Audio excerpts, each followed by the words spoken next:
Ketua, ini kan kita udah 2 tahun nih ya. Dengan segala suka dukanya lah kita mulai dari awal mengajak IKM, kemudian ini berasa capek nggak? Ibu, jadi kalau kita ngelihat ini adalah sesuatu yang kita kerjakan yang sebelumnya kalau yang lihat belum pernah dilakukan. Belum pernah ya. Belum pernah dilakukan. Lah itu Pesta Kesenian Bali itu PKB kan hanya 1 bulan, Bu. Satu bulan. Bulan pun itu kita tahun depannya baru lagi kan yang kegiatan pameran tetap seperti ini kan belum ada ya. Belum ada. Artinya mungkin ada pameran tetap ada, tetapi itu dikelola oleh satu organisasi. Ini kan tidak, Ibu. Betul. Yang berpameran memang betul-betul para IKM kita yang kita hadirkan ke sini. Beda dengan kalau kita membuat sebuah pameran, kita yang mengkurasi terus kita yang mengelola. Kan beda lagi. Mereka mengelola sendiri produknya dia. Betul, kita hanya menyiapkan tempat. Iya, kan soalnya ada ya, kenapa itu Dekranasda betah ya berpameran, dapat keuntungan apa gitu kan? Sebenarnya dapat keuntungan apa nih Pak kita? Nggak ada kan?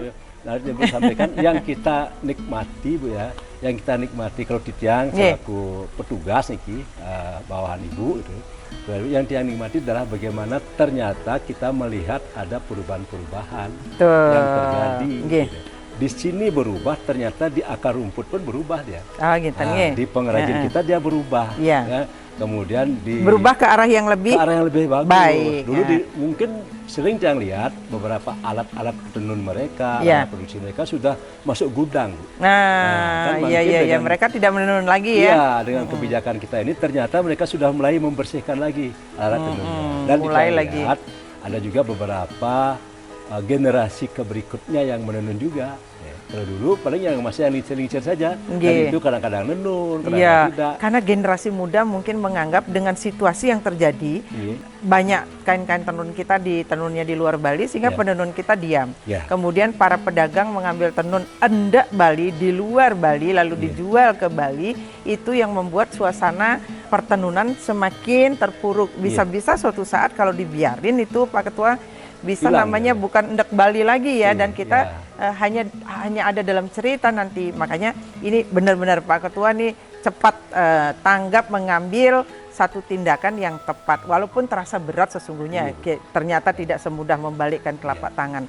Satu contohnya, capek kan kita nyuruh isi harga yang pas, nggak pakai diskon gitu kan. Tetapi iya, tapi jangan pernah bosan ya kita ini, karena memperbaiki situasi itu harus seperti mengasah pisau gitu. Semakin sering kita asah, kita gesek, tumbuh kesadaran kan begitu. Niki semangat, Niki kan mohon maaf bukan karena di hadapan Ibu, dia memang realnya ya semangat didapatkan dari Ibu gitu. Jadi tanpa kekuatan power yang Ibu berikan kepada kami kan kita juga nggak bisa. Terutama Pak Gubernur juga kan, beliau paham apa yang harus dilakukan untuk IKM. Apa yang dibutuhkan. Jadi kan peduli dengan IKM tidak hanya dalam pidato-pidato ya. Kita peduli IKM harus dibeginikan, dibegonokan. Ternyata setelah pidato diam, tidak melakukan apa-apa. Yang kita tindakan real yang kita lakukan itu. Nah, kelihatannya kecil kan, Bu? Iya, tapi hasilnya gede ya. Hasil penjualannya kemudian perubahannya membuat juga dari Art Center ini imbasnya, biasnya itu supaya perbaikan situasi di luar terhadap kain-kain tenun Nah, Pak Hadis kan waktu kemarin pesta seni itu penjualannya tinggi ya. Lumayan, 10 lebih.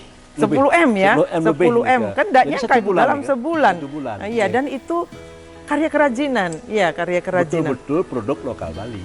Ya kan, nah, setelah PKB ada penurunan, tetapi dari rata-ratanya naik ya. Itu hampir yang saya lihat dari mungkin PKB kemarin kan baru pertama kali. Betul. Kita bisa pengunjung bebas. Ada mungkin dalam jumlah yang banyak. Betul. Jadi dampaknya berarti ini sudah tersosialisasikan, tersampaikan informasi ini kepada seluruh stakeholder, baik itu para konsumen, pengrajin kita. Jadi dengan demikian yang lihat orang itu sudah mulai, yang lihat masyarakat kata, di pameran IKM Bali Bangkit ini betul-betul produk itu berkualitas dengan harga yang pantas. Itu nggak mahal-mahal. Ragu-ragu lagi. Biasanya kan orang takut kalau pameran itu harga mahal. Menjerat kan?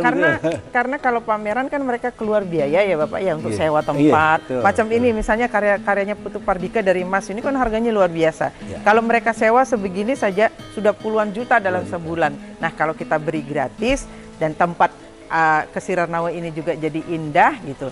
Tapi kalau Titiang lihat Pak Ketua, ini pengunjungnya kan sedikit ya, tidak seperti waktu pesta seni. Tapi bagi Tiang bagusnya memang begitu. Ini namanya pameran, memperkenalkan produk kepada buyernya, kepada pembelinya, kepada pelanggannya, menemukan pelanggan baru. Itu sedikit pengunjung tapi tinggi pembeliannya. Kan enakan begitu, ya kan?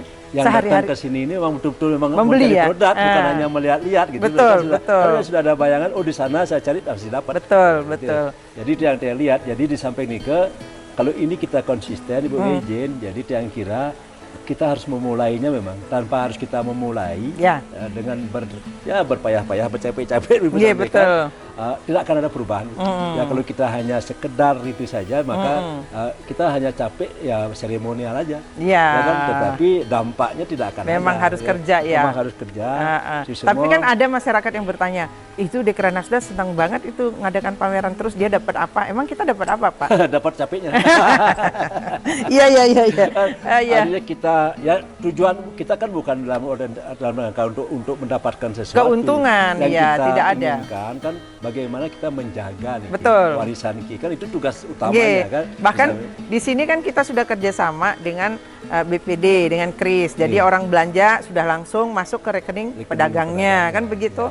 Kemudian kita edukasi juga, sekarang kan era digital, jadi berplatform digital. Jadi para pedagang di sini juga masuk ke e-marketplace yang namanya balimall.id. Nah keren kan itu.